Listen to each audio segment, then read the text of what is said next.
Leo Tolstoy is a literary giant, but I just read The Death of Ivan Ilych, and my assessment is the book. It was just okay.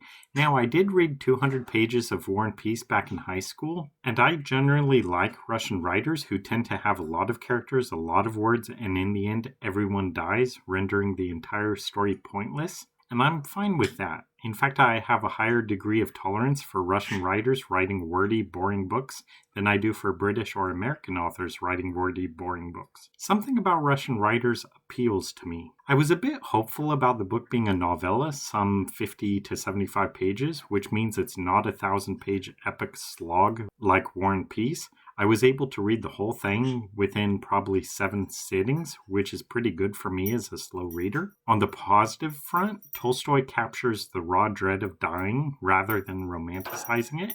He emphasizes how the protagonist's friends and family are all worried about their own petty problems rather than the protagonist's life, while a peasant boy is the only character in the book who shows any empathy. I'm sorry, Nibbler is playing if you hear that. While a peasant boy is the only character who shows any empathy towards the suffering and dying protagonist, however, while I respect those deeper themes, the execution of it left me thinking of only one word, which is okay. Okay plot, okay story, okay characters, okay themes. Thank you, baby. Thank you, babe. Just because the book has a raw, authentic take on dying compared to what others in his Thank you, babe.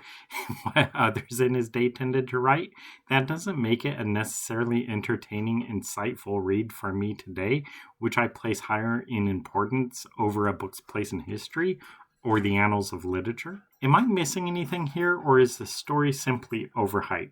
Have you ever read a widely regarded classic that you found utterly boring? I suppose Anna Karenina is my next to read by Tolstoy, unless I give War and Peace another chance. I'm still glad I read and finished this book, though, and if you want a good gateway to dipping your toes into reading Tolstoy, it's probably a good starting point.